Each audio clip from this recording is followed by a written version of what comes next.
Saya menyampaikan mula pertama salam sejahtera di dalam nama Tuhan Yesus Kristus.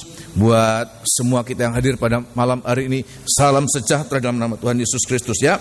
Pada malam hari ini kita akan mendengarkan firman Tuhan sebagai firman penggembalaan yang akan kita dengarkan untuk menjadi makanan kita setiap saat.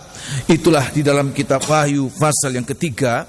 Hari-hari ini kita sedang memeriksa ini dan jangan pernah bosan. Sebab kalau kita boleh mengerti, boleh mengalami firman Tuhan itu berbicara untuk kita, kita akan melihat bahwa dalam segala keadaan, segala pergumulan kita, maka firman Tuhan itu selalu menyatakan petunjuknya, selalu menyatakan bimbingannya dan pertolongannya dalam kehidupan kita, dalam setiap masalah. Saudara percaya demikian, amin?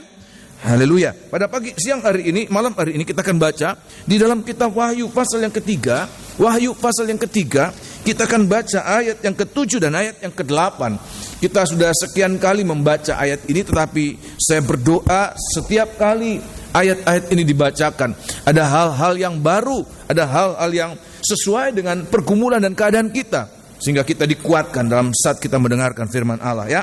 Ayat yang ke-7 dan ayat yang ke-8 sebagai bagian-bagian pertama dalam pemberitaan firman Tuhan pada bagian ini ya. Saya tidak tahu berapa lama kita akan memeriksa bagian ini, tetapi saya percaya selama Tuhan masih membukakan firman Allah itu, maka selalu ada sejak firman yang bagaikan air yang tidak pernah kering. Dia mata air yang tidak pernah akan kering.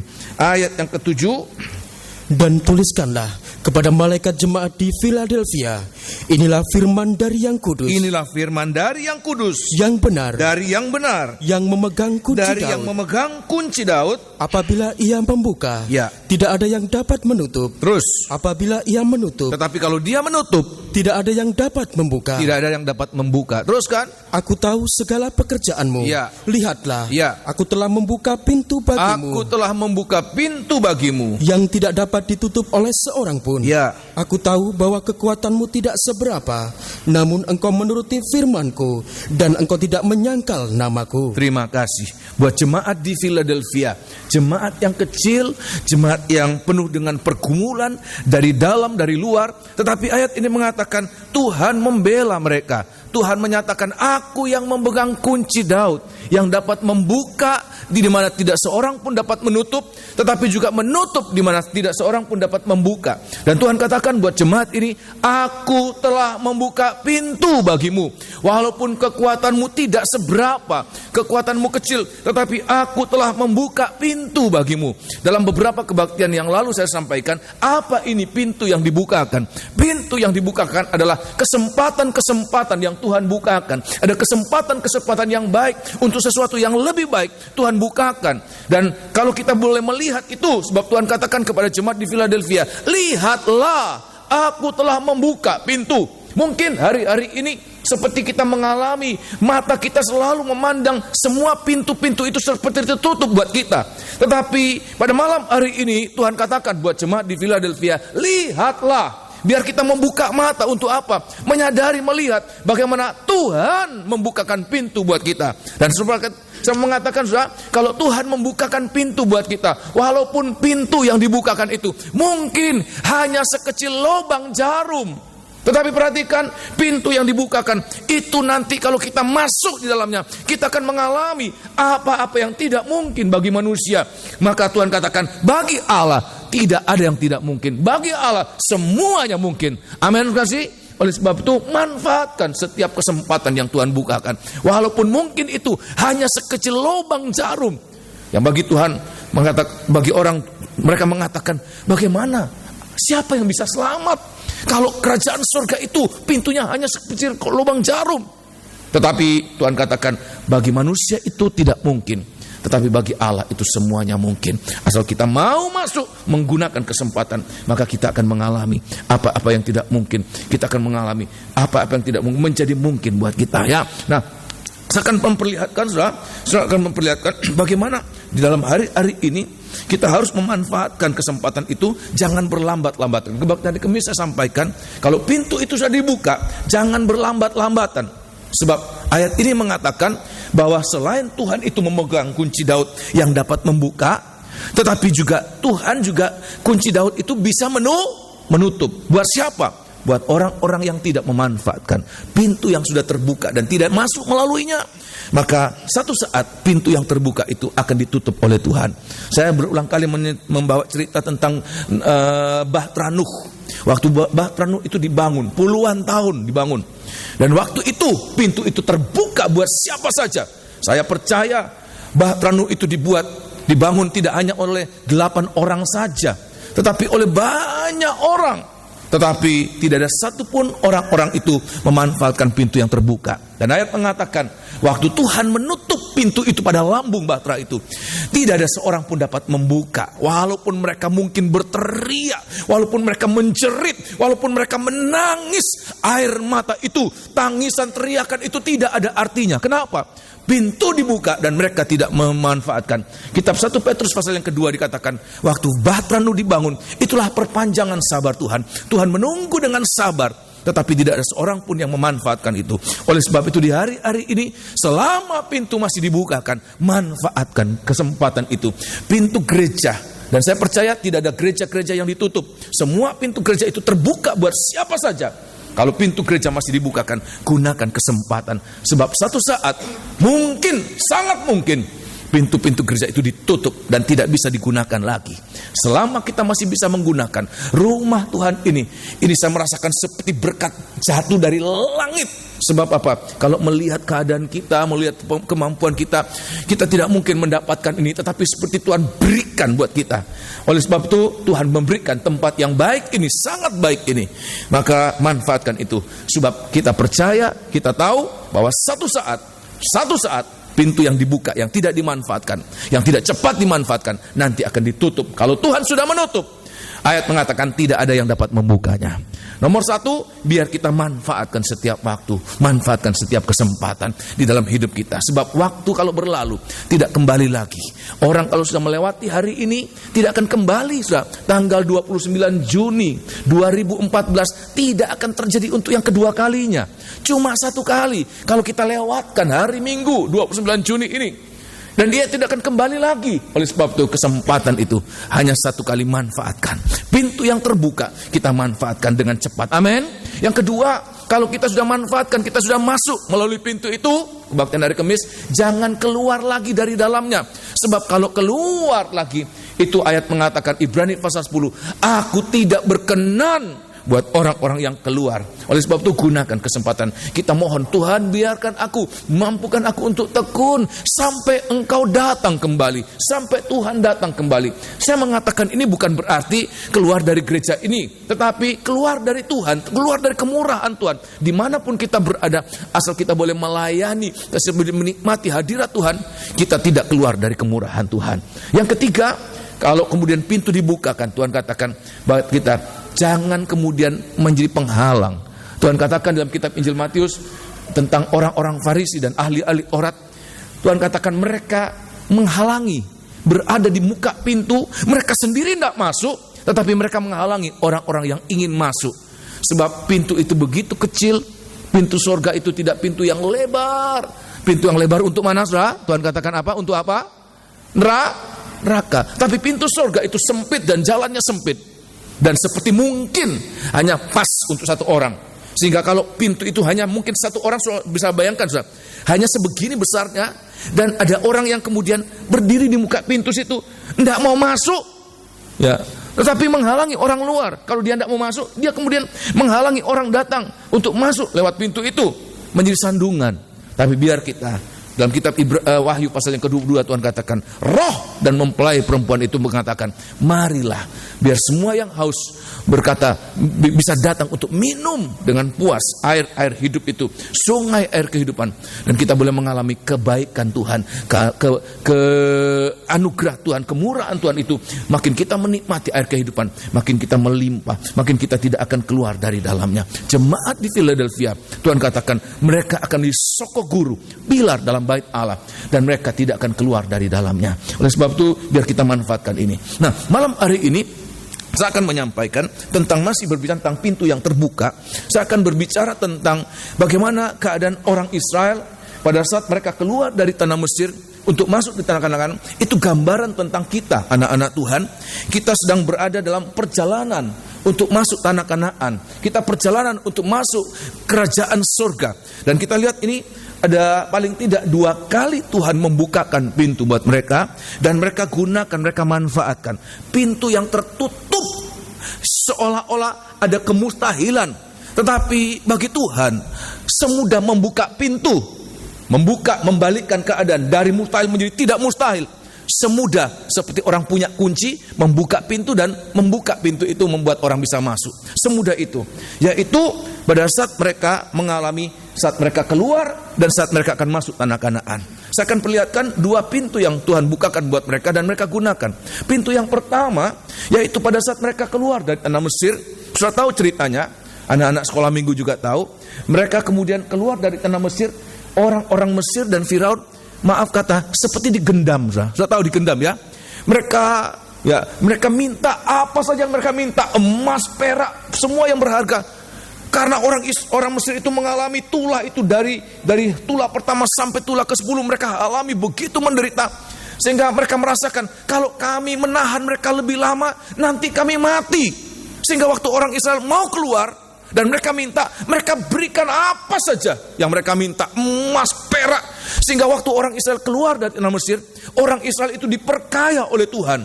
Mereka begitu kaya, melimpah. Apa-apa yang mereka seperti diperkerjakan dengan kerja paksa, kerja rodi, mereka tidak dapat apa-apa. Itu upah. Hasil pekerjaan mereka itu seperti dirapel kepada mereka. Dan mereka keluar dengan kekayaan yang melimpah. Semua kekayaan Mesir itu dibawa orang Israel keluar dari tanah Mesir. Sebaliknya, orang Mesir seperti rumah habis kerampokan, habis-habisan.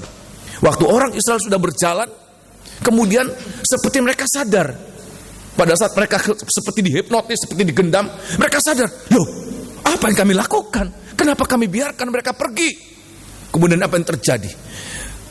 Firaun dan prajurit-prajuritnya kerahkan kereta-kereta, kerahkan prajurit-prajurit untuk ngejar orang Israel. Dan perhatikan, sudah bisa bayangkan, pada saat itu mereka mengejar, mereka ketemu di pinggir, di tepi laut. Dan ayat mengatakan orang Israel pada saat itu seperti mengalami jalan buntu. Pintu itu tertutup buat mereka. Kenapa? Di belakang ada siapa? Pasukan Mesir. Di depan ada laut Kulsum. Dan di kiri kanan ayat mengatakan ada padang gurun yang luas. Tolong baca kitab Keluaran pasal yang ke-14. Ada padang gurun yang luas yang membuat mereka tersesat. Ya, begitu luas. Dan namanya padang gurun seperti lautan. Nggak ada jalannya, saudara. Ke kanan, ke kiri ada 380 derajat, ya. Itu 380 kemungkinan untuk tersesat. Mereka ke sana, ke sana, ke sana, ke sini. Semuanya sama, saudara. Padang gurun demikian seperti lautan. Kalau kita di tengah lautan, ya, dan tidak tahu mana timur, mana barat, itu semuanya sama, saudara. Dan begitu banyak kemungkinan untuk tersesat. Di saat itu Tuhan membuka jalan untuk mereka. Oh, haleluya. Kitab Keluaran pasal 14. Kitab Keluaran pasal 14. Dalam kitab Keluaran pasal yang ke-14. Tolong baca ya. Kitab Keluaran pasal 14. Di kiri kanan itu padang gurun yang luas. Dan mereka tidak mampu, mereka tidak tahu jalan itu. Sebab jalan yang mereka tempuh itu jalan baru. Bukan jalan umum. Bukan jalan perdagangan, bukan jalan umum.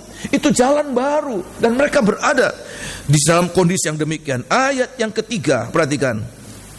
Maka Fir'aun akan berkata tentang orang Israel, ya, mereka telah sesat di negeri ini. Mereka telah sesat di negeri ini. Walaupun mereka sudah di padang gurun, tetapi mereka belum keluar dari Mesir. Mereka masih dalam jangkauan Firaun. Mereka masih dalam kekuasaan teritorial dari Firaun. Firaun bisa dengan sekejap, bisa dengan cepat bisa menjangkau mereka, membawa mereka kembali, memperbudak mereka kembali. Terus kan? Padang gurun telah mengurung mereka. Padang gurun telah mengurung mereka. Terima kasih. Dan situasi yang demikian mungkin kita sedang mengalami. Di muka ada jalan buntu, di belakang seperti kita dikejar-kejar. Saya bayangkan kalau kita dikejar-kejar, ya, debt collector, ya, dikejar-kejar apa, dikejar-kejar deadline, dikejar-kejar apa. Rasanya semua pintu itu seperti tertutup. Itulah keadaan orang Israel pada saat itu. Perhatikan. Dan pada saat itu apa yang keluar dari mulut mereka? Apa yang keluar? Seperti orang yang tidak pernah dengar firman. Seperti orang yang tidak punya Allah. seperti orang yang tidak punya firman Allah. Apa mereka katakan? Tolong baca ayat yang ke kitab Keluaran pasal 14, ayat yang ke-11 ya. Waktu mereka melihat orang Israel mengejar mereka, di depan mereka ada laut Kolsum, di kiri kanan ada padang gurun yang luas. Mereka tidak tahu kemana akan pergi. Tambah ke sana bukan tambah dekat dengan perlindungan, malah tambah jauh. Tolong baca ayat yang ke-10. Ketika Firaun telah dekat, makin mendekat, terus kan? Makin mendebarkan, makin menakutkan, terus kan? Orang Israel menoleh. Ya. Maka tampaklah orang Mesir bergerak menyusul mereka. Nah, terus kan? Lalu sangat ketakutlah orang Israel. Di sana orang Israel berjalan begitu pelan, seperti kura-kura mungkin jalannya orang Israel. Orang Mesir datang begitu cepat, seperti kuda. Ada banyak kali kita merasakan demikian. Kemajuan kita begitu lamban seperti kura-kura, sedangkan pengejar kita menggunakan kuda tangkas. Begitu cepatnya. Rasanya hari demi hari itu begitu mendebarkan, menakutkan. Orang Israel dalam keadaan demikian. Dan apa yang keluar dari mulut mereka? Mereka berseru-seru seperti orang yang tidak punya firman, seperti orang yang tidak punya Allah, seperti orang yang tidak punya pengharapan. Itu seruan orang Israel pada saat itu. Mungkin ada di antara kita sempat menyerukan itu ya. Ayat yang ke-11 perhatikan. Saya ulangi. Dan mereka berseru-seru kepada Tuhan, dan mereka berkata kepada Musa, ya. Apakah karena tidak ada kuburan di Mesir? Apa tidak ada kuburan? Apa kurang kuburan di Mesir? Maka engkau membawa kami untuk mati di padang gurun ini. Ya. Apakah yang kau perbuat ini terhadap kami? Ya. Dengan membawa kami keluar dari Mesir? Nomor 1. Ya, pada saat mengalami jalan buntu, jalan tertutup, pintu-pintu, terima kasih, semua pintu tertutup. Nomor 1, orang Israel kemudian ingat apa, saudara? Ingat kuburan. Saudara tahu apa itu kuburan? Tempat untuk menguburkan orang-orang mati. Dan perhatikan, orang-orang mati itu berbicara tentang orang-orang berdosa. Tempat di mana manusia hidup bergelimpangan dalam dosa. Bukannya bergantung pada Tuhan, berseru kepada Tuhan, tapi omongannya, biar kami mati saja di Mesir. Lebih baik mati di Mesir daripada mati konyol di padang gurun ini. Padahal di padang gurun itu apa? Mereka sedang mengikut Tuhan, mendengarkan perintah Tuhan. Mereka selalu berpikiran, daripada kami seperti ini, lebih baik kali kembali ke Mesir, mati sekalian di Mesir. Perhatikan, bukan perkataan itu yang seharusnya keluar dari anak-anak Tuhan. Selalu ingat hidup lama mereka, di mana mereka dikuburkan di sana, di dunia sana. Mesir itu gambaran dunia. Di dunia sana, di tempat-tempat yang cabul, di tempat-tempat yang jahat, di tempat-tempat maksiat, di sana. Seperti mereka lebih baik dikuburkan di sana. Ya, bukan hanya mati jasmani, tetapi mereka sebenarnya di sana mereka akan mati secara kekal. Sepertinya mereka sampai mati tertinggal di Mesir. Padahal ya Yusuf dia katakan, nanti kalau kamu keluar dari tanah ini, tulang-tulangku jangan dibiarkan di Mesir, bawa bersama dengan engkau untuk masuk tanah Kanaan. Sebaliknya orang Israel katakan, izinkan kami mati dikuburkan di Mesir. Mereka lebih suka memilih mengalami kematian kekal daripada ikut perjanjian Tuhan. Oleh sebab itu di hari-hari ini jangan mengatakan seperti perkataan orang Mesir, orang Israel. Yang kedua, mereka katakan ayat yang ke-12. Ayat yang ke-12. Ini perkataan-perkataan yang keluar. Mungkin ini belum sempat keluar dari mulut kita, tapi sudah ada pikiran Tuhan. Ikut Tuhan kok susah ya? Melayani kok susah ya? Kalau dulu saya masih belum ikut Tuhan, kok hidupnya rasanya tidak susah seperti ini. Ya lebih baik saya kembali lagi hidup lama. Perhatikan, jangan ucapkan perkataan seperti orang Israel ini ya. Ayat yang ke-12. Bukankah ini telah kami katakan kepadamu di Mesir? Ya. Janganlah mengganggu kami. Jangan mengganggu kami. Dan biarlah kami bekerja pada orang Mesir. Biar kami bekerja pada orang Mesir. Sebab lebih baik bagi kami untuk bekerja pada orang Mesir daripada mati di padang gurun ini. Saudara tahu orang Israel bekerja buat orang Mesir, kerja apa itu, saudara? Kerja paksa. Digaji enggak, saudara? Bukan digaji, malah semua modal itu harus disiapkan orang Israel. Kalau dulu dikasih itu jerami, sekarang enggak ada jerami, tetapi target itu tetap harus sama, enggak boleh kurang. Sudah mungkin mengalami hari-hari ini seperti target itu tambah dinaikkan, bahkan semua fasilitas dikurangi, targetnya tidak dikurangi, saudara. Padahal persaingan itu begitu banyak. Seperti kue itu makin hari makin banyak dibagi orang banyak. Kalau dulu kue itu cuma dibagi 3, sekarang kue dibagi 20 mungkin. Dan itu harus diperebutkan. Bekerja di Mesir, Tuhan katakan, diperbudak di Mesir. Mereka katakan, lebih baik kami diperbudak di Mesir.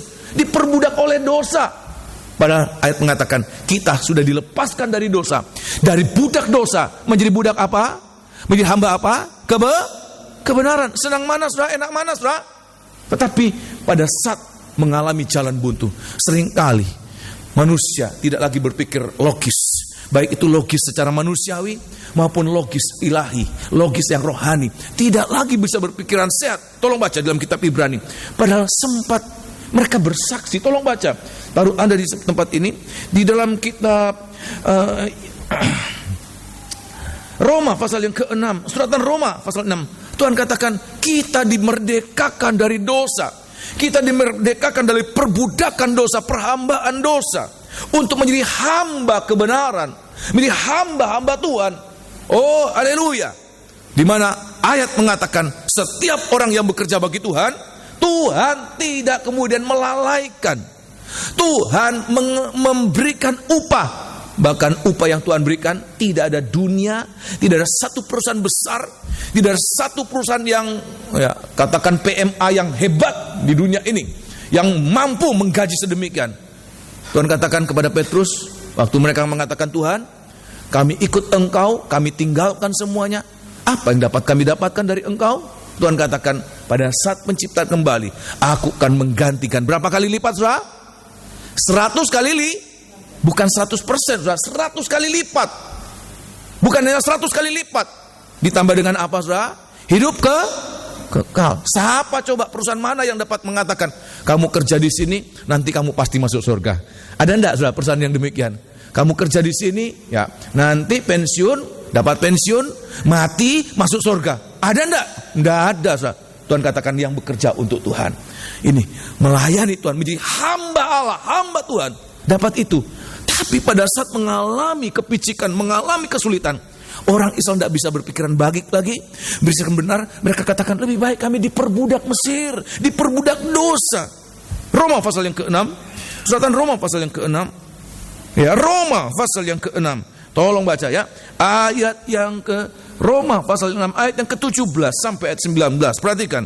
Roma pasal 6 ayat 17. Tuhan katakan, apa coba hasilnya? Kamu diperbudak, kamu menjadi hamba dosa, apa hasilnya? Ada orang yang cari kerja gampang. Paling gampang apa, saudara? Narkoba, prostitusi, korupsi. Itu paling gampang dapat duit, saudara. Nipu paling gampang dapat duit. Tapi coba tanyakan kepada mereka, mana uangmu itu?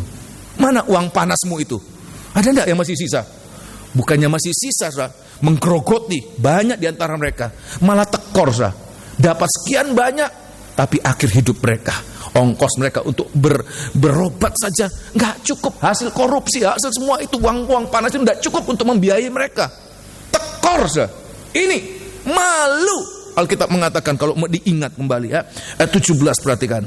Tetapi syukurlah kepada Allah, dahulu memang kamu hamba dosa, tetapi sekarang kamu dengan segenap hati telah mentaati pengajaran yang telah diteruskan kepadamu. Ayat 18 perhatikan. Kamu telah dimerdekakan dari dosa. Kita dimerdekakan dari dosa seperti orang Israel. Mereka dibebaskan dari Mesir, dimerdekakan dari dosa untuk mengalami kebebasan, hidup merdeka, tidak diperbudak orang Mesir. Teruskan.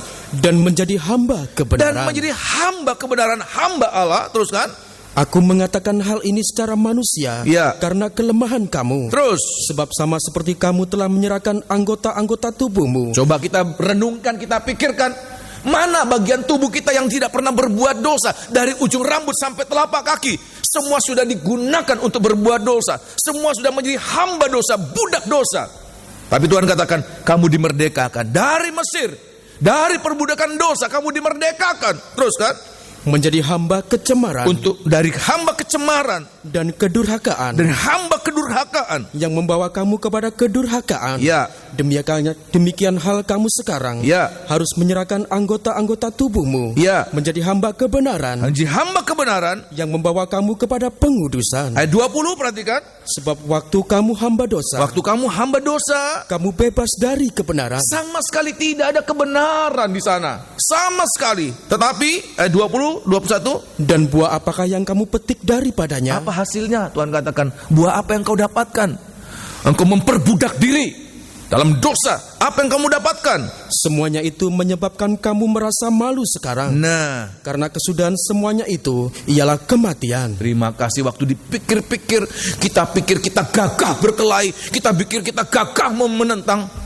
Setelah dipikir-pikir, malu.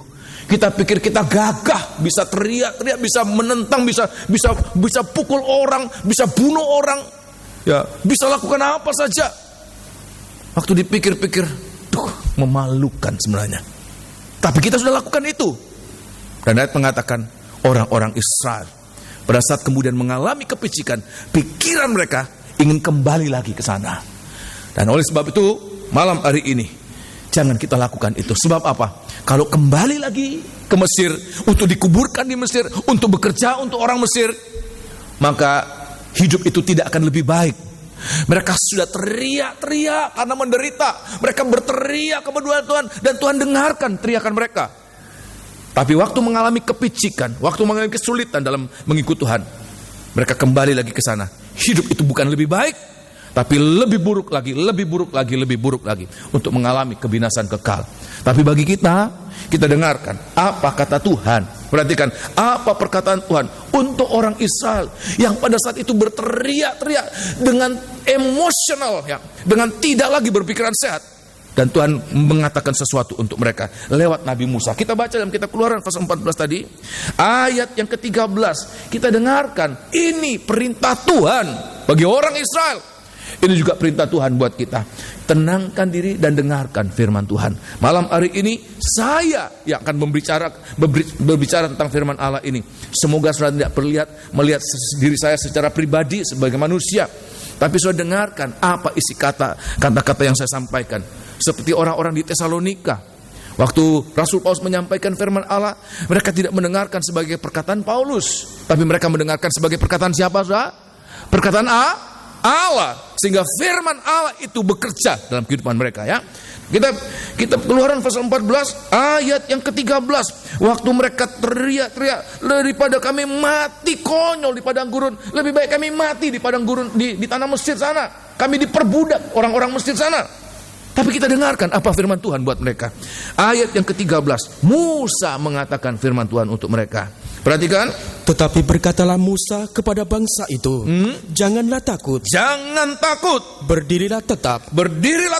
Dan lihatlah keselamatan dari Tuhan yang akan diberikannya hari ini kepadamu. Perhatikan. Sebab orang Mesir yang kamu lihat hari ini, orang Mesir yang engkau menoleh, engkau takut melihat sekarang, Tuhan katakan apa? Tidak akan kamu lihat lagi untuk selama-lamanya. Tidak akan ada untuk selama-lamanya. Tuhan akan berperang untuk kamu. Tuhan akan berperang untuk kamu. Dan kamu akan diam saja. Enak enggak, saudara? Enak enggak, saudara? Luar biasa. Tuhan katakan ini. Oh, luar biasa. Nomor 1, Tuhan katakan apa? Jangan takut. Kenapa? Di saat itu orang Israel sedang dalam ketakutan. Seandainya kita mengalami demikian, pada saat kita sedang takut-takutnya, ada orang ngomong, jangan takut. Mungkin kita bisa marah, saudara. Enak aja kamu udah ngalami. Coba kamu menjadi saya mengalami demikian. Jangan takut. Kamu tidak mengalami, kamu enak ngomong jangan takut. Saya ini sudah menggigil sekarang, gemetar ini mengalami ketakutan ini. Membuat saya hampir mati karena ketakutan ini. Kamu enak ngomong jangan takut. Tapi kita dengar ini bukan Musa sebenarnya yang mengatakan itu. Sebenarnya Allah yang mengatakan lewat mulut Musa. Tuhan katakan apa? Jangan. Apa, saudara? Jangan. Kenapa jangan takut? Sebab justru pada saat kita mengalami ketakutan, justru pada saat kita mengalami seperti tidak mampu berbuat apa-apa, sebenarnya itu adalah rencana Tuhan. Itu rencana Tuhan. Mereka ada di tepi laut Teberau. Itu bukan karena rencana orang Israel, bukan karena rencana Musa, tapi rencana Tuhan. Tuhan katakan balik arah, banting setir, kamu tinggal dekat Pihahirot ini ya. Maka engkau tinggal di antara Migdol dan laut dan bermalam di sana. Sehingga waktu mereka melihat pergumulan, melihat Musa, melihat orang Israel, orang Firaun, orang-orang Mesir dengan Firaun dengan kereta kuda, mereka takut. Sebenarnya itu adalah jalan Tuhan untuk apa? Supaya pada saat kita takut, kita bisa mendengarkan perkataan Tuhan mengatakan apa? Jangan takut. Untuk apa? Melihat. Kenapa kita jangan takut? Melihat penyertaan Tuhan. Pada saat kita mengalami situasi yang membuat kita takut, seharusnya di sana Tuhan akan izinkan kita mengalami, kita tidak takut. Kita melihat dengan mata rohani kita bahwa dalam keadaan demikian Tuhan menyertai kita. Amin. Seandainya kita tidak pernah mengalami ketakutan, saudara, kita tidak merasakan bagaimana enaknya, bagaimana hebatnya penyertaan Tuhan. Semuanya ada, semuanya tersedia, semuanya tidak ada masalah, saudara. Kita tidak perlu Tuhan. Dan ini yang terjadi, saudara, di negara-negara yang maju, negara-negara yang makmur, hidup begitu nyaman.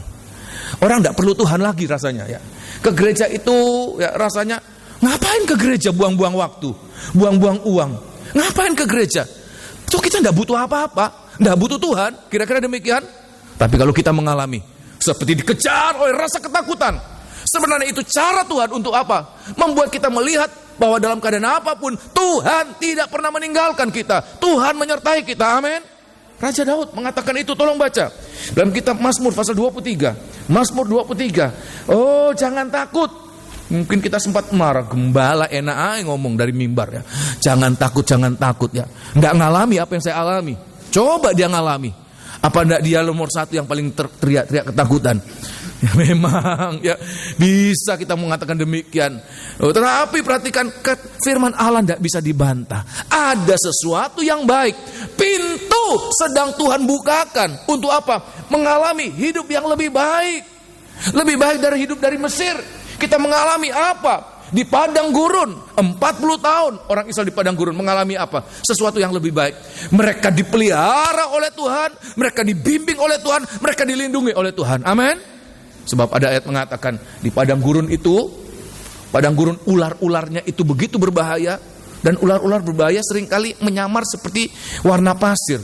Sudah pernah lihat di mana tempat-tempat ada ular-ular di akuarium?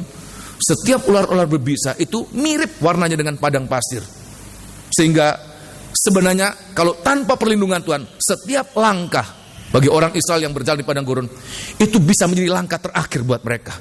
Ada begitu banyak ular-ular tedung, ada begitu banyak ular-ular berbisa, ada begitu banyak kalajengking bisa mematuk mereka setiap saat. Tapi mereka dipelihara oleh Tuhan. Makan tinggal makan. Roti itu jatuh dari langit, air itu keluar dari gunung batu. Pada saat mereka malam, ayat mengatakan ada sinar yang terang lewat tiang api menghangatkan dan menerangi mereka. Berapa ribu watt itu? PLN bisa menyediakan sedemikian. Pada waktu malam, pada waktu siang yang panas terik ekstrim di Mesir, di padang gurun, ayat mengatakan tiang awan menaungi mereka. Terop raksasa itu menaungi mereka luar biasa. Sehingga mereka tidak merasakan sengat panas matahari itu. Mereka bisa berjalan siang maupun malam. Di padang pasir, saudara. Nggak usah kena sinarnya. Nginjak panasnya pasir itu bisa mati, saudara. Begitu panas. Tetapi waktu malam begitu dingin. Tapi kita lihat di padang gurun 40 tahun. Orang Israel itu dipelihara oleh Tuhan. Makan tinggal makan. Semua itu seperti dimanja. Padahal waktu di Mesir bagaimana hidup mereka? Menderita, menangis. Kenapa bisa mereka mengalami demikian? Kalau mereka mau masuk. Lewat apa? Pintu yang Tuhan buka. Langkah pertama apa tadi? Jangan takut. Kenapa? Ada penyertaan Tuhan. Ya, Mazmur pasal 23. Kitab Mazmur 23. Mazmur 23. Tuhan katakan ini lewat Raja Daud. Dia mengalami dalam waktu-waktu situasi yang paling genting, sangat berbahaya. Tuhan izinkan dia mengalami seperti berjalan di bawah lembah bayang maut. Ini seperti setiap langkah itu antara mati dan hidup. Tapi justru dia bisa melihat penyertaan Tuhan itu menjadi nyata, sangat nyata. Seandainya Tuhan tidak izinkan kita mengalami demikian, kita pikir Tuhan tidak ada. Tuhan tidak ada. Tuhan tidak menyertai kita. Kita hidup karena kekuatan kita, kemampuan, kekayaan kita, kepandaian kita. Tapi pada saat kita tidak berdaya, di padang gurun, seorang diri, seperti mengalami seorang diri. Orang Israel seperti seorang diri di padang gurun. Enggak ada orang yang lihat. Cuma mereka mengalami seorang diri. Musa katakan, pada saat mereka takut, Musa katakan apa? Jangan takut. Ini langkah untuk masuk melalui pintu yang sempit itu. Ayat yang keempat, Mazmur 23 ayat yang keempat. Jangan takut. Oh, luar biasa. Sekalipun aku berjalan dalam lembah kekelaman, aku tidak takut bahaya. Aku tidak takut bahaya. Walaupun orang Mesir bergegas-gegas untuk mencapai mereka, membinasakan mereka, Musa katakan jangan takut, jangan takut. Raja Daud mengatakan aku tidak takut bahaya. Kenapa? Sebab engkau besertaku. Sebab Tuhan Gembala itu menyertai mereka. Lebih dari penyertaan seorang manusia sehebat apapun juga. Kalau Tuhan menyertai kita, apa yang kita takutkan? Oh, mengalami situasi, masalah atau apapun yang begitu genting. Tuhan katakan lembah kelam, lembah maut itu. Raja Daud mengatakan aku tidak takut bahaya. Kenapa? Sebab engkau besertaku. Gadamu dan tongkatmu. Gadamu dan tongkatmu. Itulah yang menghibur aku. Itulah yang menghibur aku. Asal kita mau mengalami hidup dalam penggembalaan. Tuhan katakan sehebat apapun pergumulan kita, sekuat apapun sakit penyakit kita, sehebat apapun masalah pencobaan yang kita alami, selalu ada tongkat, selalu ada gadah gembala yang menopang kita, menuntun kita, menyertai dan menghibur kita, sehingga membuat kita bisa menyanyi, kita bisa mengucap syukur dalam segala masalah, kita mengucap syukur dalam segala keadaan. Kenapa? Penyertaan Tuhan itu justru menjadi nyata pada saat kita mengalami situasi yang demikian. Amin. Amin. Kita merasa dekat dengan Tuhan, seperti Tuhan itu begitu dekat. Ya, kita bergumam, Tuhan dengar. Tidak usah teriak-teriak. Tuhan, engkau lihat keadaanku. Tuhan ada. Perhatikan. Tuhan katakan jangan takut. Justru kita mengalami penyertaan Tuhan, membuat kita tidak takut. Mau mengalami demikian, amin? Ya, masukkan diri kita. Di saat kita mengalami tidak mampu, ingat Tuhan tidak pernah meninggalkan kita. Tuhan katakan jangan takut. Perkataan yang kedua, selain jangan takut, Musa katakan apa? Berdirilah apa? Tetap berdiri. Tetap berdiri. Jangan goyah. Jangan goyah, tetap berdiri. Satu ayat di dalam kitab Mazmur pasal yang ke-46 ayat yang ke-11. Mazmur 46. Kitab Mazmur 46 ayat yang ke-11. Ini dalam perjanjian lama, lebih dulu kita baca. Tuhan katakan tetap berdiri, ya. Tetap tenang. Be still. Tuhan katakan, ya. Tetap berdiri. Mazmur 46 ayat yang ke-11. Kita Mazmur 46 ayat yang ke-11, tolong baca. Diamlah dan ketahuilah bahwa akulah Allah. Ya. Aku ditinggikan di antara bangsa-bangsa. Ya. Ditinggikan di bumi. Sekali lagi. Diamlah dan ketahuilah bahwa akulah Allah. Kata tetaplah berdiri atau diamlah itu artinya bahasa Surabayanya mengatakan jangan gopoh. Jangan panik. Tenang saja. Ya, kira-kira demikian. Jangan panik, ya. Jangan gopoh, lari sana lari sini. Ya, kalau kita panik, kita gopoh, apa keadaan bisa berubah, saudara? Apa bisa lebih baik lagi dengan kita panik? Apa kita bisa mengalami keadaan yang lebih menolong dari dalam kita? Bukan lebih menolong, saudara, lebih habis energinya, saudara. Lari sana sini, uang sudah pas-pasan, kurang lagi. Malah ke sana lagi, ke sini lagi, pikirnya mau dapat, sampai di sana enggak dapat, ya. Pikirnya sampai dapat pinjaman, sampai sana enggak dapat, tambah habis, dah. Tuhan katakan tenang. Tenang. Kata tenang apa itu tenang? Introspeksi, berdiam diri di hadapan Tuhan. Mohon apa Tuhan? Kita berdiam diri, kita mohon. Kenapa Tuhan ini? Nah, kita lihat Tuhan akan berbicara secara pribadi buat kita. Pada saat kita tenang, enggak panik. Suatu saat murid-murid mengalami demikian. Mereka naik perahu di danau Genesaret, ya. Dan apa yang terjadi?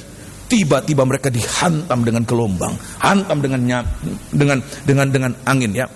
Dan Tuhan datang. Waktu Tuhan datang, apa mereka katakan? Oh, hore, Tuhan datang, Tuhan menolong. Begitu, saudara? Malah mereka teriak apa, saudara? Bukan mereka teriak Tuhan, Tuhan. Malah apa saudara? Tuhan, saudara. Malah teriak hantu saudara. Hantu, bukan Tuhan, jadi hantu saudara. Tapi apa Tuhan katakan? Tenanglah, jangan takut, ini aku. Tuhan menyertai kita. Amin. Ya, ini ya, diam, tinggal, tenang. Berdirilah teguh, jangan goyah. Jangan ambil keputusan yang gegabah. Di saat kita mengalami kacau, goyah, karena pencobaan, karena masalah, karena apapun juga, Tuhan katakan, diam, tenang. Saya secara pribadi, secara sederhana, saudara, kalau kita lagi emosional, lagi apa, saudara, yang paling gampang apa, saudara? Diam, tarik nafas panjang, minum air putih, perlahan-lahan akan tenang. Kira-kira demikian, saudara. Kalau kita tambah teriak, ngamuk, maafkan, saudara, jangan-jangan bisa kena serangan jantung mendadak itu, bisa mengalami kematian mendadak itu. Oleh sebab itu Tuhan katakan, jangan goyah, diam, tenang. Koreksi diri, introspeksi. Kita akan lihat apa-apa yang baik Tuhan mengatakan buat kita. Seperti Tuhan begitu dekat berbisik. Tuhan itu mentor kita. Dia katakan apa yang harus kita lakukan. Dia mencegah apa yang tidak kita lakukan, tidak harus kita lakukan. Luar biasa. Tuhan katakan, diam, tenang. Jangan gopok, jangan panik. Tapi kita diam, tenang. Tenang di hadapan Tuhan. Lebih baik kita diam dan berdoa, Tuhan. Doa dengan tenang. Jangan doa seperti orang ketakutan. Tuhan tolong, Tuhan tolong. Tenangkan, diam. Dan kita lihat, makin kita tenang, makin jelas suara Tuhan berbicara untuk apa yang harus kita lakukan. Amin. Haleluya. Ya. Dan yang ketiga apa? Tuhan katakan, lihatlah keselamatan dari Tuhan. Lihatlah keselamatan dari Tuhan. Seperti Tuhan katakan, lihat itu, kita menghadapi pintu yang terbuka. Lihatlah keselamatan dari Tuhan. Sebab Musa katakan, orang Mesir yang kamu lihat sekarang, sebab orang Mesir yang mengejar engkau sekarang, orang Mesir yang engkau rasakan sekarang, tidak akan ada lagi. Untuk berapa waktu lamanya, saudara? Untuk lamanya. Pintu yang terbuka. Perhatikan, ini penting. Lihatlah pintu yang terbuka itu. Bagi orang Israel, pintu yang terbuka, Laut Kulsum yang terbelah. Bagi orang Israel, itu adalah keselamatan yang dari Tuhan. Tapi sebaliknya, bagi orang Mesir, pintu yang terbuka itu menjadi kebinasaan buat mereka. Orang Mesir itu masuk mengikuti orang Israel. Dan ayat mengatakan, Musa gini kan apa? Itu air itu kembali. Orang Mesir yang mengejar-ngejar mereka, Tuhan katakan mereka tidak akan ada untuk selama-lamanya. Kalau solusi pertolongan dari Tuhan, itu pertolongan yang tuntas. Bukan mengalihkan masalah, bukan menunda waktu, bukan mengubahkan masalah. Tetapi masalah itu Tuhan selesaikan dengan tuntas. Orang Mesir yang engkau lihat sekarang, yang membuat engkau berteriak-teriak, yang membuat engkau tidak berpikiran dewasa lagi, tidak berpikiran benar lagi, orang Mesir itu, Tuhan katakan apa? Tidak akan ada untuk selama-lamanya. Kalau Tuhan yang mengusir setan, maka Tuhan katakan pergi dan jangan kembali lagi. Oleh sebab itu, ini 3 perkataan Musa itu, 3 perkataan Musa seharusnya sudah cukup buat mereka. Sebab perkataan itu datang dari Tuhan. Tetapi tidak cukup hanya untuk itu. Tuhan berikan lagi perkataan dari Tuhan. Tolong baca dalam kitab Keluaran pasal yang ke-14 ayat yang ke-15. Ini yang keempat, ayat yang ke-15.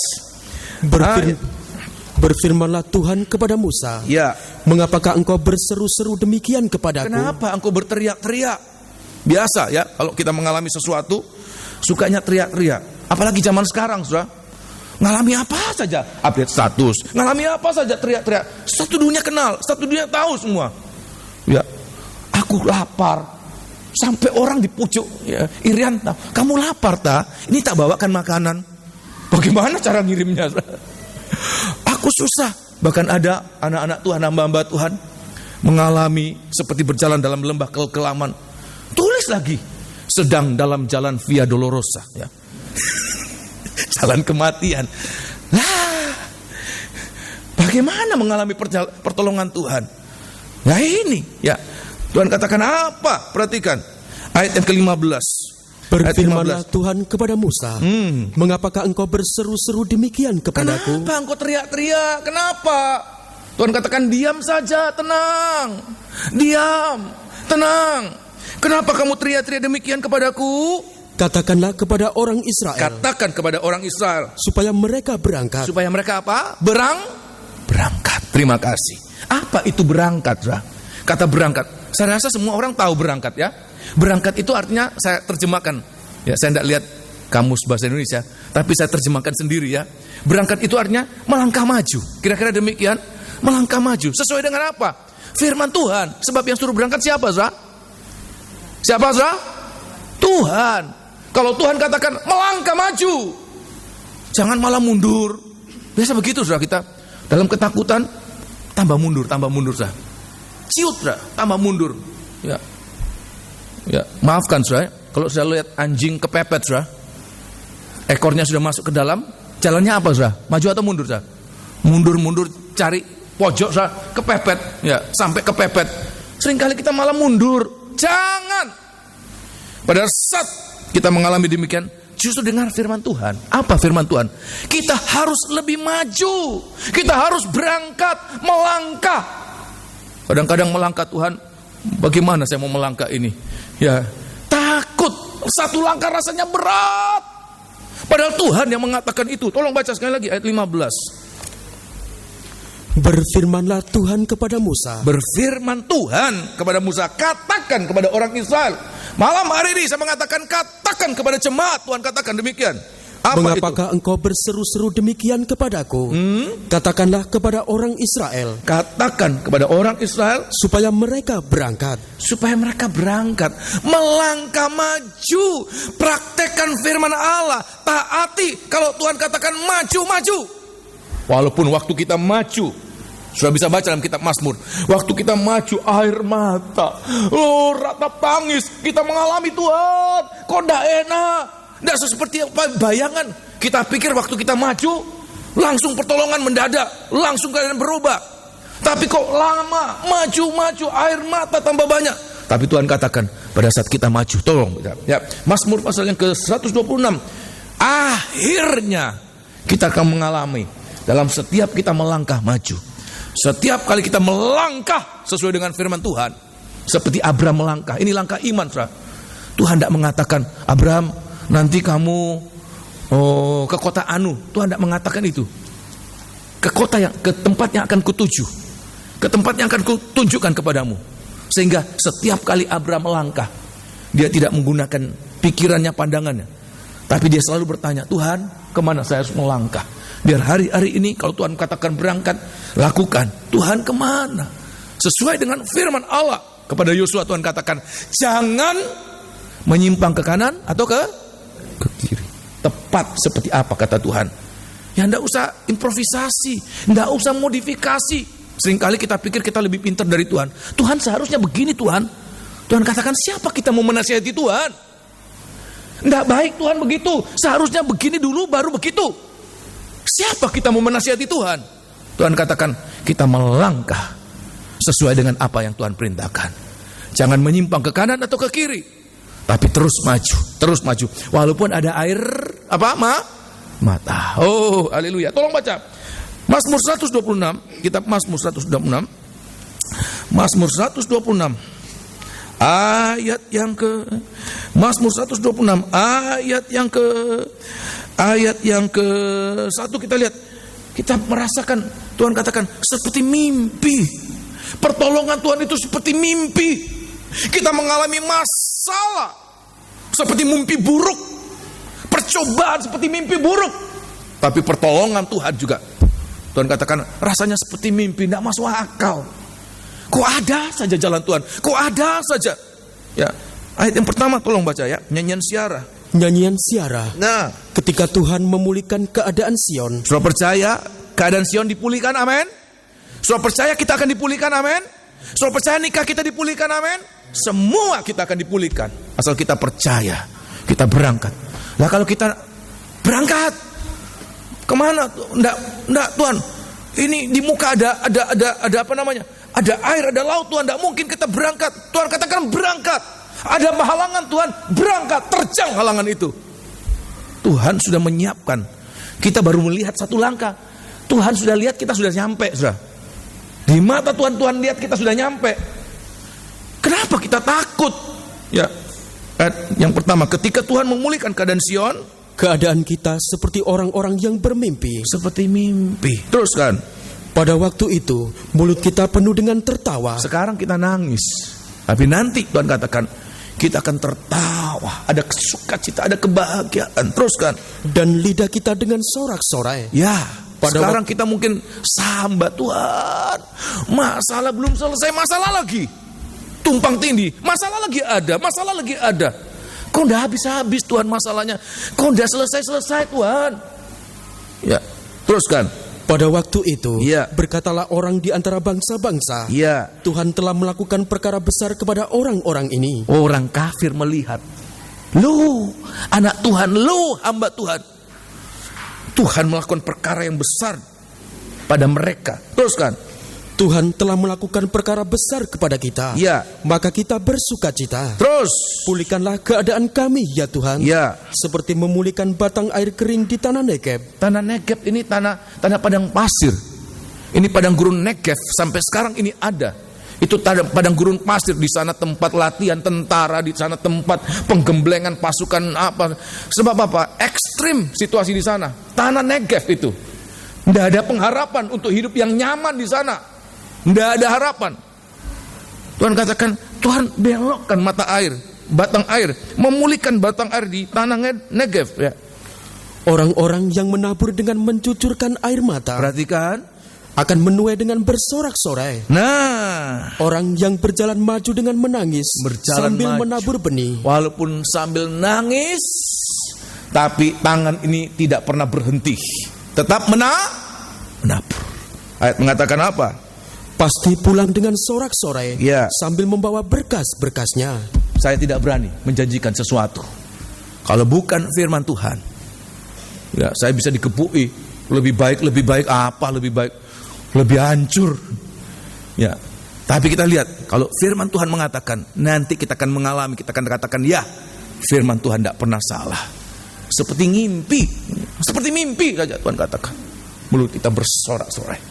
Walaupun sekarang ini kita menangis air mata Tuhan, karena melakukan firman Tuhan katakan maju, berangkat. Maka kita maju karena firman Tuhan. Bukan maju karena emosi, bukan maju karena pandangan, tapi maju karena firman Tuhan. Maka kita lihat nanti akan bersorak-sorai. Kalau kita tidak pernah maju, kita tidak akan bersorak-sorai. Tidak pernah akan bersorak-sorai. Amin, terima kasih. Haleluya. Saya ingat lagu Kaum Muda. Tahun berapa itu ya? 50 tahun yang lalu mungkin ya. Kira-kira ada mungkin ya. Ya. Bila ku ingat apa saudara? Cinta Tuhanku. Mau mundur saudara? Maafkan, seperti yang ketakutan tadi, mundur sampai kepepet saudara. Apa mau gitu? Tuhan katakan apa? Ku takkan apa? Mundurlah. Tapi waktu mengalami masalah itu, Tuhan lebih baik saya mundur saja. Jangan. Tuhan katakan maju, berangkat. Kita harus lebih maju lagi. Coba percaya demikian, amin. Haleluya. Ini yang keberapa, saudara? Keempat. Dan kepada Musa. Nah, kita lihat ya. Kepada Musa Tuhan katakan apa? Kembali dalam kitab Keluaran pasal 14 ayat yang ke-16. Kepada orang Israel Tuhan katakan berangkat. Lah Tuhan, mau berangkat bagaimana? Langsung nyebur sungai, nyebur apa? Laut. Di muka itu laut. Kita mau terjang itu, Tuhan katakan berangkat. Yang kita lihat langkah pertama ada halangan. Tapi Tuhan lihat apa? Kita sudah di belakang lautan sana. Sudah di seberang lautan. Asal kita mau dengar perintah Tuhan dan lebih daripada pandangan mata kita, maka kita akan alami hal-hal yang baik akan kita alami ya. Ayat yang ke-16 perhatikan. Dan engkau angkatlah tongkatmu. Dan engkau Musa angkatlah tongkatmu dan ulurkanlah tanganmu ke atas laut dan belalah airnya sehingga orang Israel akan berjalan dari tengah-tengah laut di tempat kering. Terima kasih. Dan kepada Musa Tuhan katakan apa? Angkat tongkat. Angkat tongkat. Lah, ada apa ini tongkat? Ya, bagi Musa tongkat ini adalah keajaiban, mujizat. Dengan tongkat ini Musa menjatuhkan hukuman-hukuman atas bangsa Mesir. Dengan tongkat ini Musa melakukan segala keajaiban kepada Firaun dan kepada orang Israel. Dengan tongkat yang sama menghadapi Laut Kulsum, Tuhan katakan, angkat tongkatmu. Apa ini angkat tongkatmu? Tongkat itu berbicara tentang apa? Tongkat itu berbicara tentang berita salib. Itu tongkat kayu, tongkat yang mati, yang tidak ada pengharapan bagi orang-orang dunia. Tapi justru Tuhan katakan, tongkat itu berita salib. Di situ kekuatan Allah, di situ hikmat Allah. Angkat tongkat, tinggikan. Justru pada saat kita tidak ada pengharapan, di saat itu kita harus sungguh-sungguh mengandalkan firman Tuhan, andalkan pertolongan Tuhan. Di situ kita akan mengalami keajaiban. Di dalam kitab Perjanjian Baru, tolong baca. Di dalam kitab 1 Korintus pasal yang ke-1, 1 Korintus pasal yang pertama. Bagi kita di hari ini, jangan ciut, jangan kecut. Banyak hal yang membuat saya kecut sebenarnya, ya. Banyak hal yang membuat kita kecut sebenarnya. Tapi perhatikan, kalau Tuhan katakan angkat tongkat, enggak Tuhan, angkat tongkat. Engkau pernah mengalami dengan tongkatmu keajaiban terjadi. Kenapa engkau takut menghadapi? Kita sudah pernah mengalami keajaiban-keajaiban Tuhan di masa yang lalu. Pertolongan Tuhan. Apakah Tuhan yang sama, yang tidak pernah berubah, akan berubah? Sama sekali tidak. Ayat mengatakan padanya tidak ada bayangan oleh karena pertukaran. Tidak berubah. Tuhan itu sama dulu, sekarang, bahkan sampai selama-lamanya. Amin. Ya. Dalam kitab 1 Korintus pasal yang pertama, 1 Korintus pasal pertama, angkat tongkat, tinggikan berita salib. Justru harus kita makin gandol Tuhan. Angkat tongkat ini makin gandol Tuhan. Ada masalah, malah tidak kelihatan di gereja. Kenapa bro? Tidak ada masalah, kenapa tidak kelihatan di gereja? Iya bro, mengalami pencobaan. Ini klasik, alasan klasik nih. Mengalami pencobaan, saya ribet, rumit pencobaan saya. Jangan. Di mana kekuatan kita? Ya, di mana kekuatan kita? Jangan malah tinggalkan Tuhan, malah buang tongkat. Kalau tongkat itu dibuang, jadi apa saudara? Ular. Tongkat itu keajaiban. Oh haleluya. 1 Korintus pasal pertama, 1 Korintus pasal pertama ayat yang ke-23. 1 Korintus pasal pertama ayat 22, lebih baik kita baca ayat 22. Perhatikan, ini tongkat mungkin diejek orang, dihina orang. Ingat beberapa kebaktian minggu lalu, kalau salah ya. Waktu Daud menghadapi Goliat, Saul memperlengkapi dia dengan peralatan yang segenap, peralatan perang yang biasa, yang luar biasa bahkan ya. Sebab ini pakaian raja. Apa yang terjadi? Waktu mau berdiri Daud tidak bisa, apalagi mau berperang, mau berjalan tidak bisa. Daud tanggalkan itu. Dia datang bawa apa saudara? Tongkat. Ya, ditakuti tidak saudara? Diejek malah, kamu pikir saya anjing apa? Kamu bawa tongkat menghadapi saya. Tapi kita lihat, justru Tuhan mengatakan hal yang berbeda. Daud mengalami kemenangan. Dia datang dengan tongkat. Dia datang dengan 5 batu itu. Itu korban Kristus. Kristus yang disalibkan. Oh haleluya. Ayat 22. Walaupun kita dihina, mungkin dibodoh-bodohi. Bodoh kamu. Lagi masalah malah ke gereja. Apa gereja bisa tolong? Memang gereja tidak mampu menolong, saudara. Kemampuan gereja secara kelembagaan terbatas.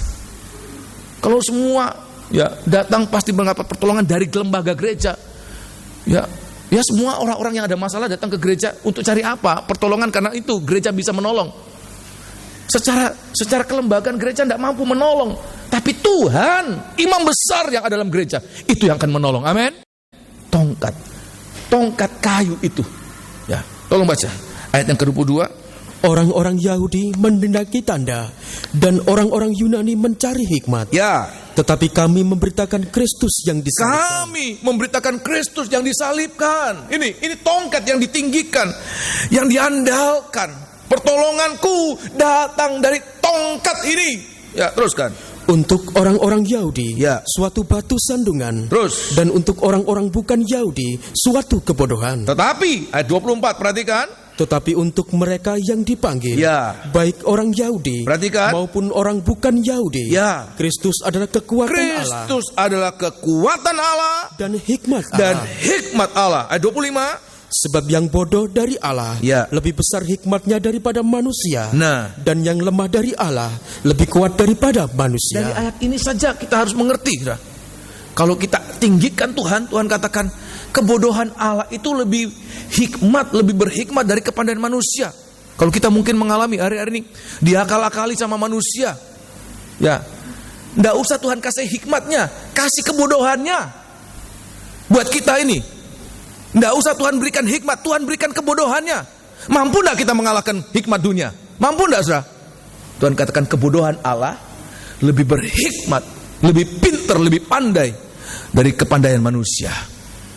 Kalau Tuhan kasih kelemahannya, nggak usah kekuatannya, kelemahannya saja Tuhan berikan. Kelemahannya Allah lebih kuat dari kekuatan manusia. Apa yang kita takutkan? Apalagi Tuhan memberikan kekuatan Allah dan hikmat Allah.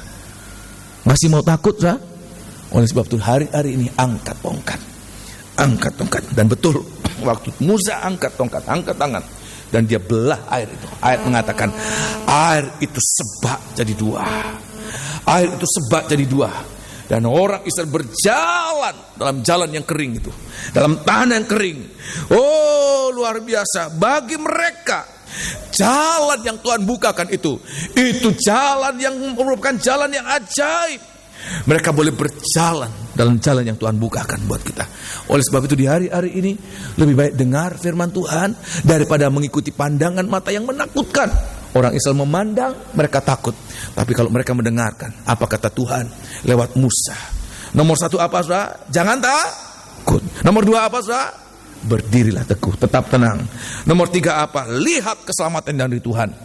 Nomor 4 apa? Ya, mereka kemudian harus berangkat. Nomor 5 apa? Angkat tongkat. Maka kita akan lihat, sehebat apapun juga Laut Kolsum, setinggi apapun, sedalam apapun Laut Kolsum, sedahsyat apapun juga, itu Laut Kolsum terbelah. Laut Kolsum itu seperti menghormati rombongan orang Israel terbelah. Dan orang Israel berjalan di jalan yang kering. Mereka mengalami keselamatan yang dari Tuhan. Mereka masuk, lalu pintu yang terbuka. Kemudian lewat itu, mereka mengalami pemeliharaan Tuhan, perlindungan Tuhan, pimpinan Tuhan dalam sepanjang jalan hidup mereka. 40 tahun mereka dipelihara, dilindungi, dipimpin, dituntun oleh Tuhan Allah mereka. Oleh sebab itu inilah yang harus kita alami. Tuhan membuka kita untuk apa? Kalau kita masuk, ada hal-hal yang lebih baik kita akan alami. Amin. Awal perjalanan orang Israel, angkat tongkat dan mereka mengalami sesuatu yang ajaib. Yang kedua, pada saat mereka akan masuk tanah Kanaan. Saudara perhatikan, pada saat mereka akan masuk tanah Kanaan, juga mereka mengalami apa? Air menghalangi mereka. Dalam hal ini air itu adalah sungai Yordan. Air juga yang menghalangi mereka waktu mereka keluar dari tanah Mesir, membuat mereka masuk dalam wilayah pemeliharaan Tuhan. Tapi air yang sama juga menghalangi mereka waktu mereka akan masuk tanah Kanaan. Sudah tahu apa tanah Kanaan? Tanah Kanaan itu artinya tanah yang berlimpah. Tanah yang berlimpah dengan susu, tanah yang berlimpah dengan madu. Itu tanah yang berlimpah-limpah, yang luas. Itu berbicara tentang apa? Hidup di dalam kelimpahan. Saya mau tanya buat anak-anak Tuhan, mau enggak hidup berlimpah di dalam Tuhan? Mau enggak? Amin. Oh, haleluya. Tapi ada halangan. Tapi perhatikan, di dalam Tuhan, Tuhan akan membukakan. Seperti Tuhan membukakan Laut Kolsum, Tuhan juga akan membukakan sungai Yordan. Seperti demikian, amin. Nah, kita akan lihat dalam kitab Yosua pasal yang ketiga. Yosua pasal yang ketiga. Kita selalu merujuk pada firman Allah, Alkitab yang tertulis ya. Nah, Yosua pasal yang ketiga, apa yang harus orang Israel alami supaya Laut Kolsum itu bisa terbelah, bisa kemudian putus ya. Kalau laut itu terbelah, kalau sungai itu putus. Sebab sungai itu mengalir ya. Dia bagikan menjadi bendung. Dari sana seperti ada bendungan. Terus makin hari makin tinggi. Airnya makin banyak makin tinggi. Tapi ini habis. Ya habis. Kering. Dan orang selalu lewat di sungai Yordan itu ya. Nah di dalam kitab Yosua pasal yang ketiga. Ini poin yang kedua. Pintu yang kedua. Waktu akan masuk tanah Kanaan. Keluar dari tanah Mesir ada halangan. Tapi selalu ada jalan terbuka. Pintu yang terbuka. Waktu akan masuk tanah Kanaan, ya. Waktu akan masuk tanah Kanaan, ada pintu yang tertutup. Sungai Yordan, tetapi Tuhan bukakan sungai itu. Tuhan bukakan pintu buat mereka untuk hidup dalam kelimpahan. Kitab Yosua pasal yang ketiga. Kitab Yosua pasal yang ketiga, ayat yang ke Yosua pasal yang ketiga. Sebaiknya kita baca mulai ayat yang pertama sampai ayat yang kelima. Perhatikan. Yosua bangun pagi-pagi, lalu ia dan semua orang Israel berangkat dari Sitim dan sampailah mereka ke sungai Yordan. Ya. Maka bermalamlah mereka di sana sebelum menyeberang. Terus setelah lewat 3 hari, terus kan? Para pengatur pasukan menjalani seluruh perkemahan dan memberi perintah kepada bangsa itu, katanya, segera sesudah kamu melihat tabut perjanjian Tuhan, segera sesudah kamu melihat tabut perjanjian Allahmu yang diangkat para imam, yang memang suku Lewi, maka kamu harus juga berangkat dari tempatmu. Kamu juga berangkat. Seperti Tuhan katakan dulu buat orang Israel, berangkat. Kamu juga berangkat. Teruskan. Dan mengikutinya. Hanya antara kamu dan tabut itu. Harus ada jarak kira-kira 2000 hasta panjangnya. Terus. Janganlah mendekatinya. Kenapa? Maksudnya supaya kamu mengetahui jalan yang harus kamu tempuh. Sebab jalan itu belum pernah kamu lalui dahulu. Itu jalan baru, pengalaman baru. Ayat yang kelima. Berkatalah Yosua kepada bangsa itu. Kuduskanlah dirimu. Kuduskanlah dirimu. Kuduskanlah dirimu. Sebab besok Tuhan akan melakukan perbuatan yang ajaib. Sebab besok Tuhan akan melakukan perbuatan yang ajaib. Apa di antara itu? Kamu. Terima kasih. Apa itu? Pintu yang tertutup akan menjadi pintu yang terbuka dan kita hidup dalam kelimpahan. Nah, kita lihat di sini. Apa yang Tuhan ingin kita alami di hari-hari ini? Supaya kita mengalami jalan yang terbuka, pintu yang terbuka. Nomor 1, pada ayat yang kelima dikatakan Yosua kepada bangsa Israel. Berkatalah Yosua kepada bangsa Israel itu, kuduskanlah dirimu, sebab besok Tuhan akan melakukan perbuatan ajaib di antara kamu. Kalau saya mau sederhanakan lagi, kuduskanlah dirimu hari ini, sekarang ini, maka besok akan ada keajaiban. Sudah bisa menangkap, mulai menangkap? Artinya apa? Kita harus mengalami penyucian sekarang, hidup dalam kesucian sekarang. Kalau engkau tidak menguduskan dirimu sekarang, maka besok tidak akan ada keajaiban. Kuduskanlah dirimu sekarang ini, maka besok akan terjadi keajaiban. Kalau kita tidak mengalami penyucian sekarang ini, maka jangan mimpi besok akan ada mujizat. Jangan mimpi besok akan ada keajaiban. Tidak ada. Sebab Tuhan tidak melakukan keajaiban di tengah-tengah orang fasik. Oleh sebab itu di hari-hari ini yang harus kita alami. Kita harus hidup dalam kesucian. Kuduskan hidupmu, kuduskan dirimu. Nah, buat orang Israel, khususnya buat tentara yang akan berperang, ada 2 pengudusan yang mereka harus alami, yaitu nomor 1 di dalam kitab Keluaran, kitab Keluaran, tolong baca ya. Dalam kitab Keluaran, sebentar ya. Di dalam kitab ini kekudusan yang Tuhan ingin mereka alami ya. Di dalam kitab Keluaran pasal 19, kitab Keluaran pasal 19, dalam hal apa kita harus dikuduskan? Dalam hal apa kita harus hidup dalam kesucian? Keluaran pasal 19, dalam kitab Keluaran pasal 19, Keluaran 19, ayat yang ke-14. Ayat yang ke-14. Ya, perkataan yang sama, hampir sama. Tuhan katakan lewat Musa. Ayat yang ke-14. Lalu turunlah Musa dari gunung, mendapatkan bangsa itu. Disuruhnyalah bangsa itu menguduskan diri. Seperti Yosua katakan, kuduskanlah dirimu, supaya besok akan ada keajaiban di antara kamu. Terus terang, biar saya berdoa, biar kita berdoa, Tuhan adakan mujizat, Tuhan adakan mujizat. Tapi kalau kita tidak mau hidup kudus, bukan Tuhan tidak mampu melakukan keajaiban, tetapi ayat mengatakan, apa yang membuat Tuhan enggan menolong kita, apa yang Tuhan membuat Tuhan tidak mau melakukan keajaiban, adalah karena dosa dan pelanggaranmu.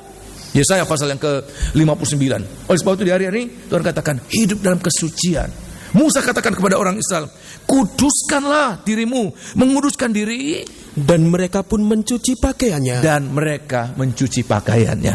Bagi orang Israel, terima kasih, kekudusan itu baru dalam sifat yang jasmani. Ya, kuduskanlah dirimu, mereka cuci baju. Bagi kita tentu bukan itu, ya. Terlalu simpel, ya. Tapi apa pakaian itu? Berbicara tentang kehidupan kita. Hari-hari ini Kita harus mengalami disucikan dalam hidup kita ini. Hidup sehari-hari ini pakaian yang dapat dilihat sehari-hari. Alami penyucian, dengar firman dan alami. Apa-apa yang Tuhan katakan tinggalkan, jangan pertahankan. Apa-apa yang tidak baik, apa itu yang tidak baik harus kita cari. Cara berbicara kita, ini cara hidup kita, cara berpikir kita. Tuhan katakan semua yang sia-sia itu tinggalkan. Kita tinggalkan hidup sia-sia. Ada satu lagu, ku telah mati. Dan apa saudara? Tinggalkan apa? Cara hidup yang lama, cara hidup sia-sia, untuk kita berpakai dengan pakaian yang baru, cara hidup yang baru. Orang Israel dulu ya cuci baju, saudara. Hidup kudus. Mereka semua pergi sungai ya, cuci baju. Tapi bagi kita apa? Air firman Allah itulah air yang menyucikan pakaian hidup kita. Cara berkata sia-sia. Apa perkataan sia-sia, saudara? Apa perkataan sia-sia? Paling gampang perkataan sia-sia apa? Bohong. Masih suka bohong. Hobinya bohong. Tapi mohon Tuhan, mujizat Tuhan, keajaiban Tuhan, dahsyat. Omonganmu masih bohong. Tidak akan ada keajaiban. Tinggalkan cara berbicara yang sia-sia, omongan yang kotor. Tolong baca dalam kitab ya, ini hidup lama. Efesus pasal yang keempat. Ini hidup lama, tinggalkan. Tuhan katakan, tinggalkan cara hidup yang lama itu. Efesus pasal yang keempat, itu cara hidup sia-sia. Tidak akan ada keajaiban di sana. Efesus pasal yang keempat, ya, ayat yang Efesus pasal yang keempat, ayat yang ke-23. Nah, perhatikan. Supaya kamu dibaharui di dalam roh dan pikiranmu. Ya, sampai dibaharui dalam roh, sampai dalam karakter kita. Ya, teruskan. Dan mengenakan manusia baru. Untuk mengenakan manusia baru, baju yang telah disucikan. Baju lama bukan itu disucikan, dikuduskan.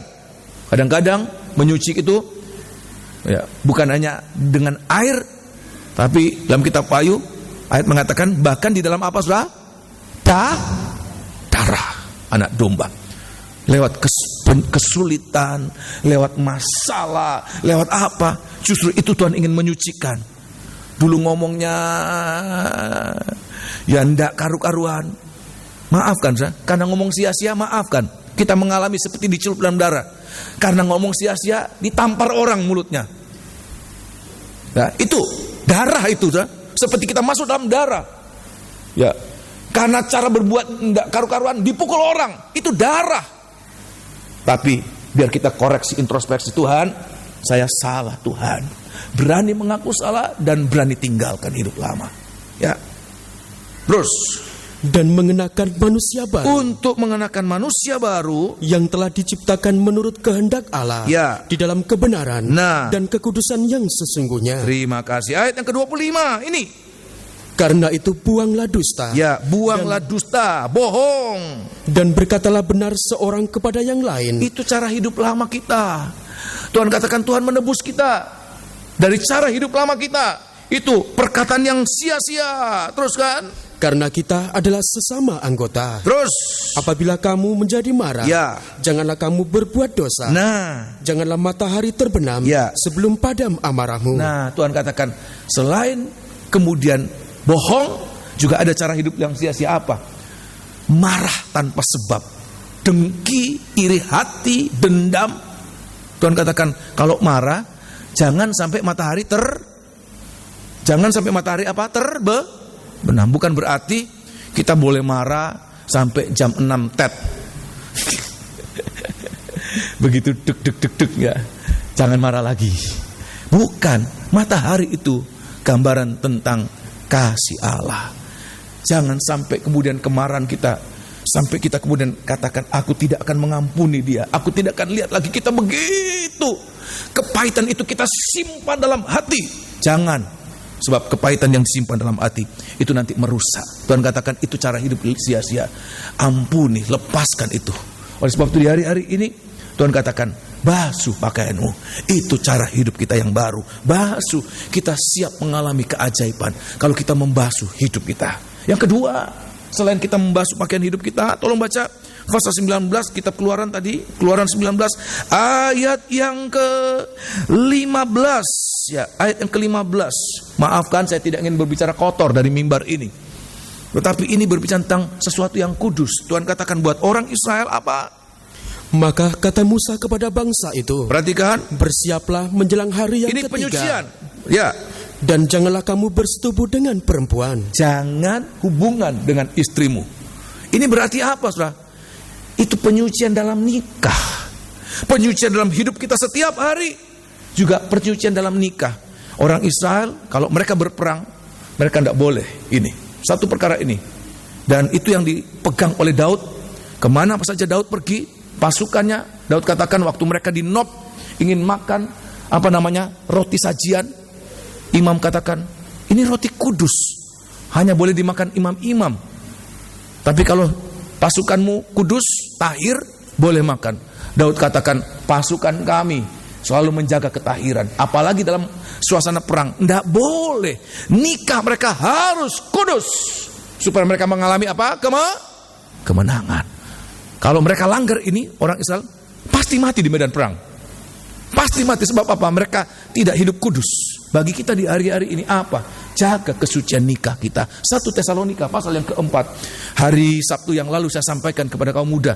Saya bingung terus terang ya, mau nyampaikan bagian ini. Kenapa? Sebab Alkitabnya ayat ini seolah-olah menyuruh orang kawin, sudah. Tapi apa? Lebih dari hanya sekedar itu. Konten dari ayat ini adalah bagaimana kita jaga kesucian nikah kita. Kaum muda yang belum nikah, kesucian nikah mana? Saya yang belum punya nikah. Nikah orang tuamu itu loh. Hidup kudus. Kuduskan nikahmu. Ya, hormati orang tuamu itu buat yang belum menikah. Hormati orang tuamu. Sebab kita ada di dunia ini. Kita masuk lewat nikah orang tua kita. Tuhan katakan apa? 1 Tesalonika pasal yang keempat. 1 Tesalonika pasal yang keempat. 1 Tesalonika pasal yang keempat. Sebab kalau kita tidak mengalami penyucian, tidak akan ada keajaiban. Kalau hari ini ya kita tidak mengalami penyucian, besok tidak akan ada keajaiban. Oleh sebab itu sekarang kita sudah dengar firman Allah. Hidup kita disucikan, nikah kita juga disucikan. Supaya besok, supaya nanti kita akan mengalami bagaimana Tuhan mengerjakan. Pintu itu dibukakan begitu mudah oleh Tuhan. Sebab dalam tangan Tuhan ada kunci apa? Daud. Ya. 1 Tesalonika pasal yang keempat. Ayat yang ketiga. Tuhan katakan apa? Karena inilah kehendak Allah. Apa itu? Pengudusanmu, kesucianmu, penyucianmu, pengudusanmu. Yaitu supaya kamu menjauhi percabulan. Iya. Terus supaya kamu masing-masing mengambil seorang perempuan menjadi istrimu sendiri. Nah, dan hidup di dalam pengudusan dan penghormatan. Pertama kali saya menyampaikan di kaum muda nih, nah Tuhan, masa saya suruh kawin itu kaum muda semua? Ya kalau kamu kawin, ya, bukan. Tapi artinya apa? Penyucian nikah di sini artinya apa? Hormati nikah orang tuamu, hormati nikahmu. Teruskan. Saya ulangi. Ya. Supaya kamu masing-masing mengambil seorang perempuan menjadi istrimu sendiri.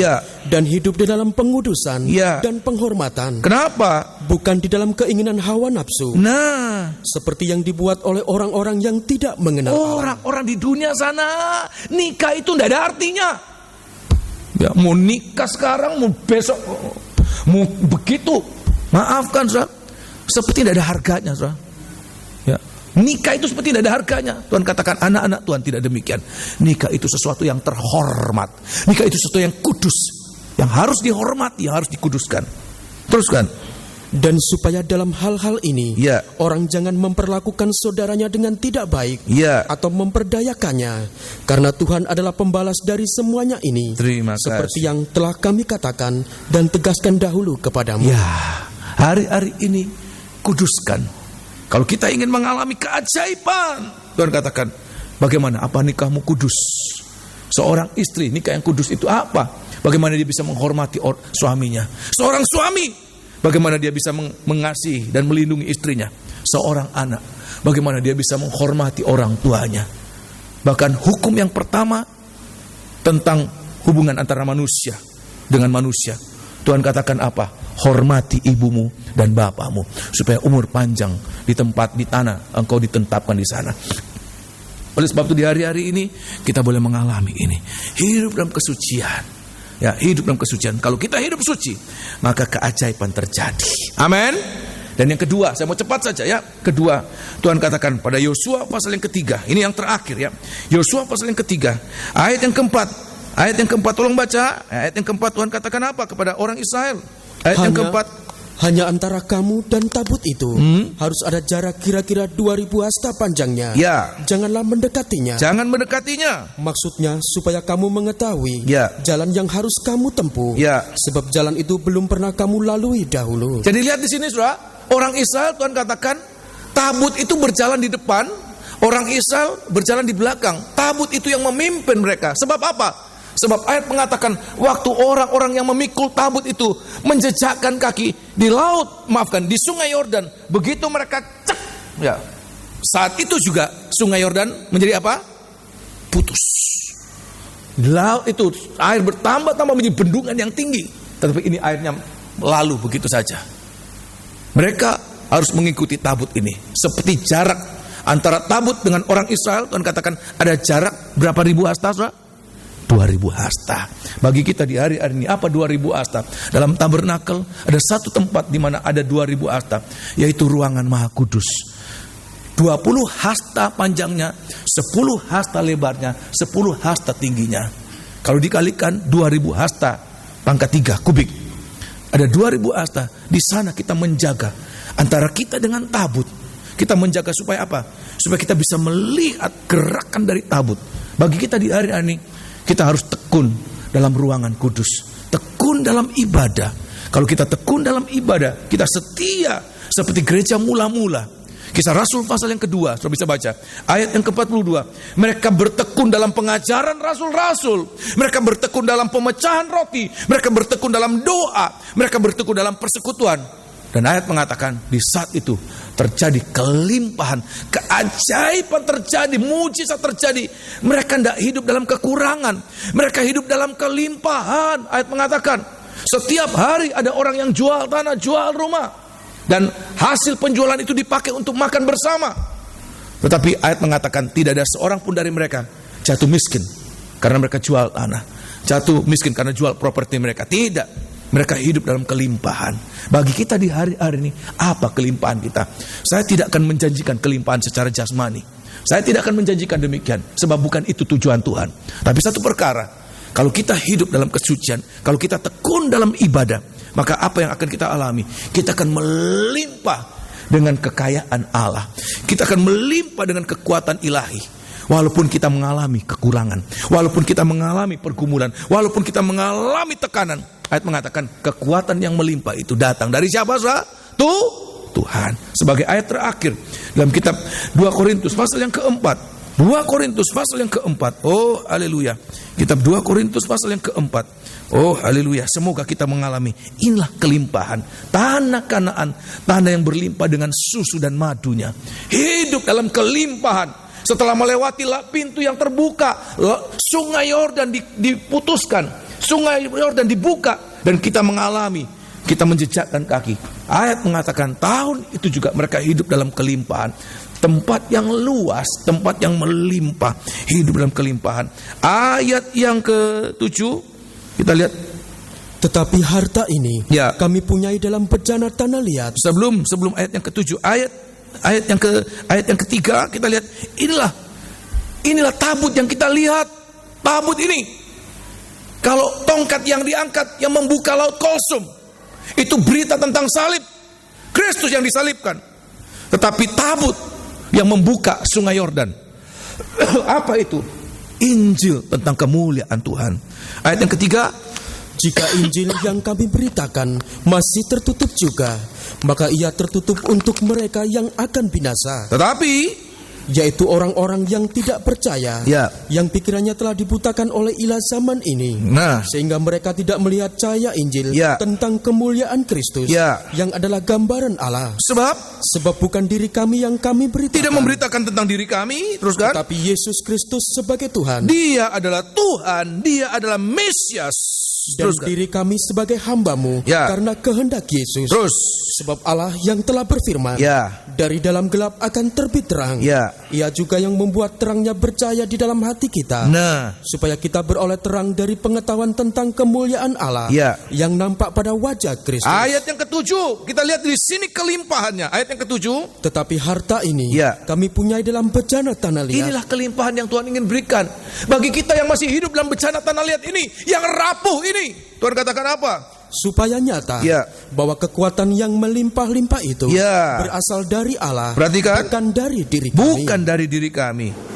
Dalam segala hal kami ditindas, Ya. namun tidak terjepit. Terus. Kami habis akal, Ya. namun tidak putus asa. Ya. Kami dianiaya, namun tidak ditinggalkan sendirian. Ya. Kami dihempaskan, namun tidak binasa. Biarlah setiap kali kita datang dalam rumah Tuhan, setiap kali kita mendengarkan firman Allah, ini kosongkan hidup kita.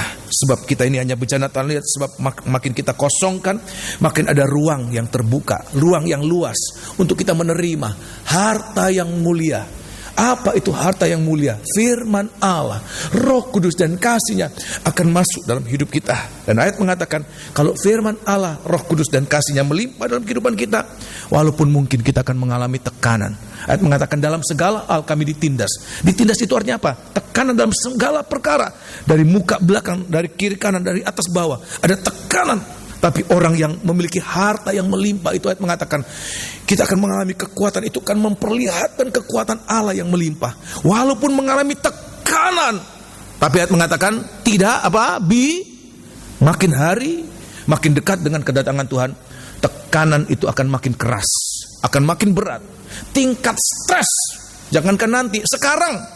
Coba tingkat stres hari ini jauh lebih besar dari 10 tahun lalu. Sekarang ini bahkan banyak anak-anak remaja yang mesti mengalami tekanan-tekanan, stres. Kenapa? Tingkat tekanan dalam segala perkara itu begitu kuat dirasakan. Tapi orang-orang yang melimpah dengan harta yang mulia, ayat mengatakan harta yang mulia itu membuat kita melimpah dengan kekuatan Allah. Ditekan ndak binasa, dibanting ndak hancur. Padahal itu apa? Bejana tanah liat, bejana yang rapuh, mengalami tekanan sedikit saja, paling tidak retak, lebih kuat lagi, hancur. Tapi Tuhan katakan, tapi karena dia menerima firman, menerima Roh Kudus, menerima kasih-Nya, tekanan sehebat apapun juga tidak membuat dia binasa, tapi justru dia memperlihatkan kelimpahan. Dalam segala ketekanan, justru dia mempermuliakan Allah, dia dipermuliakan oleh Allah. Inilah firman Allah buat kita. Masuk dalam wilayah kelimpahan, tidak berbicara tentang kelimpahan harta benda, tidak berbicara tentang kelimpahan uang, tapi yang pasti kita akan melimpah dengan kekuatan dan hikmat dan kemuliaan Allah. Amin. Inilah firman Tuhan buat kita sekalian. Semoga kita boleh mengalami berkat dari dalamnya, ya. Tuhan membuka 2 kali pintu buat orang Israel keluar dari tanah Mesir, dan waktu mereka masuk tanah Kanaan, keluar dari tanah Mesir ada tongkat yang diangkat. Tapi waktu mereka masuk dari kepada tanah Kanaan, ke tanah Kanaan, tabut itu diangkat untuk mereka kemudian menyebabkan membuka laut sungai Yordan itu, dan orang Israel masuk tanah Kanaan, tanah perjanjian, tanah kelimpahan. Kita akan nyanyikan satu lagu. Kita bangkit berdiri, kita akan nyanyikan satu lagu.